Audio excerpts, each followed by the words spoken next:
Hey, I'm back, guys, after 3 weeks. Just been busy trying to update everyone's tune files. Finally, at the end of the road for turbo tuning. It's been a big ordeal trying to get those cars dialed in. But yeah, I pretty much maxed out the stock turbo, and I'm satisfied where the power's at, and I'm giving people options. If they want more power, they can still do that JB4 stack, but they need to have the supporting mods and run at 93. And with that being said, today's Mazda Monday. We're running all this power, and I really want to focus on longevity and making sure your cars don't break down. So when you're adding all this power, you're going to have extra heat given off. And everything I'm doing, I want to make sure the car lasts, not just have power. So, and especially in those turbo models, because the heat is significantly higher with how much boost we're running. And like some of those turbos are glowing after doing like 5 or 6 pulls. And so what we're gonna do today, there's actually a mod that Michael and Brian kind of figured out. And not all Mazdas can use it, which is unfortunate for me because my generation of Mazda cannot use it, which for the NA models. But there are a lot of vehicles that can use it. So today is probably the cheapest mod that I've recommended to anyone. So today we have this mod, and it's a CX-50 thermostat from the naturally aspirated model. So I have a customer actually coming to pick this one up because this one right here was the only one in the state of Colorado that was locally available without them ordering. So here we have a old school, just regular style thermostat, and this thermostat opens up a lot earlier and at a lot lower temperature than the thermostats that are in the turbo models and all the rest of the naturally aspirated models. So the only other NA model besides that NA CX-50 that opens up this soon is the 23 plus NA thermostats that are in the Mazda 3 and CX-30. But that one is kind of weird because it says assembly, so I'm not sure if it's a standard thermostat like this one that's in the CX-50. But now this thermostat that's in the CX-50 NA model, it can fit in all the 2.5 turbo models. And this allows the engine to stay cooler because the thermostat opens up sooner so the coolant can flow around the engine. So this is a great upgrade for you guys who are running higher boost, higher timing, to keep that motor a little cooler so you're not losing so much power to heat soak right away after 1 or 2 runs. And then, like I said, this was I think Brian or Michael might have been the first one to do this mod. I've had a few guys do this already on the turbo model, and you don't need to do anything. You just install the thermostat, and there's no tuning required for it. In this video, I'm going to show you how to change out the thermostat on the 2.5T to a cooler thermostat. If you go to the driver's side of the engine, right by the battery, you'll see this guy. There's 2 10mm bolts. Undo those. Behind there is the thermostat. So you pop it out, you put the new one in, and put it back together. Now, keep in mind when you do this, it's going to be Niagara Falls if you don't drain your radiator. I did it without draining the radiator, but I went real quick. And even so, I had a decent spill I had to clean up. But it can be done. It opens up when it needs to. And so this is a great $25 mod. I found them online for about $23 after shipping, $28. All right, great mod. And it can also be used on the older Mazda Skyactiv motors. So if you have between a 2012 to 2018 Mazda, you can use this thermostat depending on which Mazda you have. Now, 2018 is a weird year because some cars switched over to the newer style system, and they don't use a regular thermostat like this. They use a coolant control valve, which is electronically controlled and is different. So like the 2018 CX-5 uses the coolant control valve. My 2019 Mazda 3 uses a coolant control valve, which is a bigger system. I'll show you in a picture here.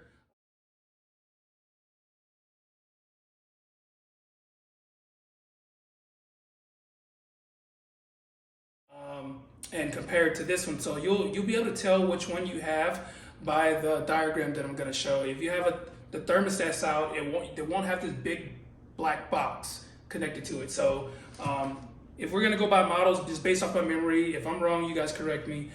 So for Mazda 3, 2012 to 2018 is gonna use a regular style thermostat. Now 2019 through 2022 will have the coolant control valve. So there's not really an upgrade for that.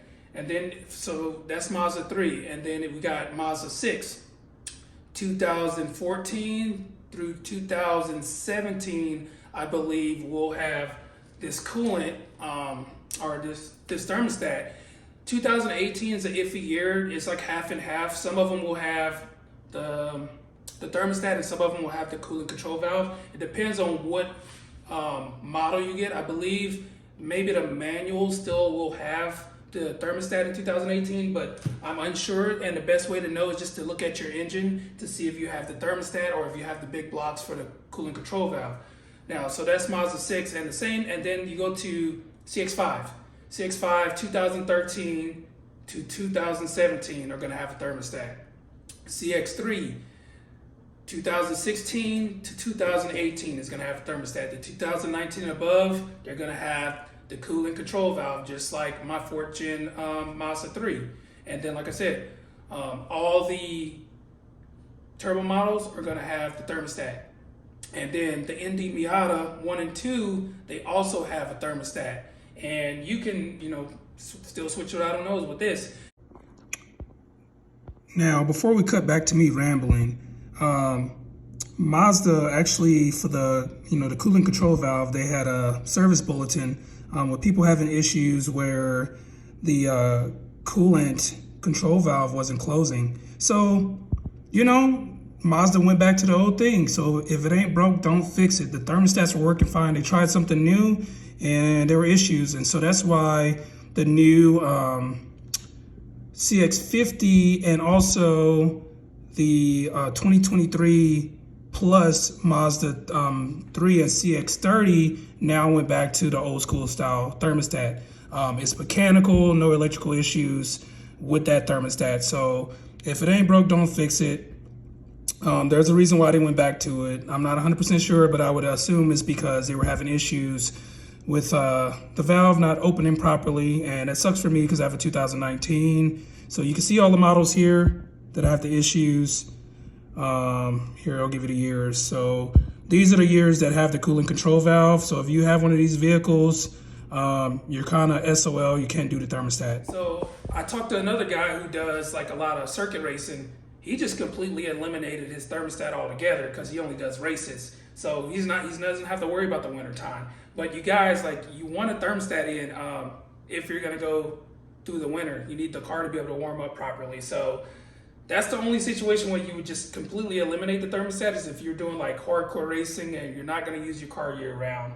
But that is a great upgrade for 25 bucks that you can do, and it's simple. And so I highly recommend this upgrade for honestly, I'm gonna say everyone, because the weather here in Colorado has been pretty hot for this state, and I've been seeing, I've been traveling and stuff, and just globally the temperature has been hot and crazy. A lot of guys I can hear engines out here that are just pinging near me as they drive from knock because they're using low grade fuel and it's hot outside. So I think this is just if I had a Skyactiv that could use the thermostat, I would, but unfortunately, I have a 2019 Mazda that doesn't use it. But if you have a 3rd gen or even a 2nd gen, 2012 and 2013 Skyactiv 2.0, you can use this thermostat. So I just highly recommend it to everyone. That's another thing you can do to combat the high temperatures. We use the upgraded spark plug, which it dissipates heat more, and then now we have a thermostat that's going to also help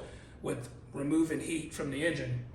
So that is a great upgrade for you 3rd gen guys and also the 2.5 turbo guys. So just wanted to give you that little quick update with that thing. And so I'll leave some more information that was given to me about the temperatures that it opens up. But I think this is a great mod without trying to, guys are wanting to do oil coolers and stuff like that, which is still a good thing to do. But when you have more moving parts or more connections, there's a lot of more failure points, and who knows if the kit you're going to get, if it's going to flow the right way. So I would rather, if I could, I'd rather change the thermostat than to, you know, mess with the cooling mod of doing an oil cooler. I mean, eventually you're going to want to do that, and because I can't get a thermostat, that's the next thing for me to do for cooling.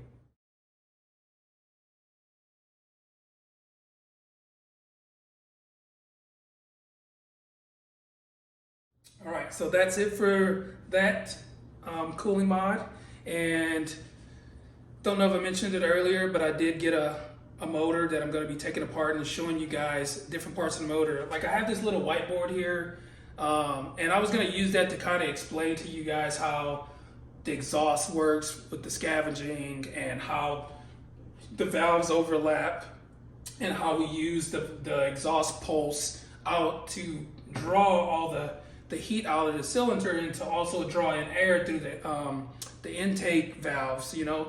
But now that I have a motor, it's going to be easier for you guys to get the picture because I'm going to have the motor there. Instead of me trying to draw something on here, I'm not an artist, so me trying to draw on here and have the clear picture isn't going to be as good as me showing you the motor and how everything works. So I have a full motor now that I'm going to be using to show you guys how everything works as far as the Skyactiv motor.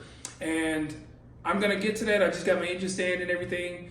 But before I do that, I still have those mods that I didn't do for you guys, which is the window up, down, and the paddle shift. And I need to do those now before it starts snowing because, you know, winter is not far away in Colorado. I don't even know when it's going to start because the weather's been so weird lately. So I'll get those two small mods done, and then we're going to move on to the bigger stuff, the motor, and I'll show you guys everything, how it works, all the parts on it, what you need to look out for as far as failures and how to hook up certain things, because it's hard for me to show you how to hook up a catch can the proper way and why you want to hook it up that way when it's in my car, and I don't want to remove any of that stuff. So it's nice to have a motor outside the car and I can show you routing and all that stuff like that. So that's all for today, guys, and I'll catch you next week.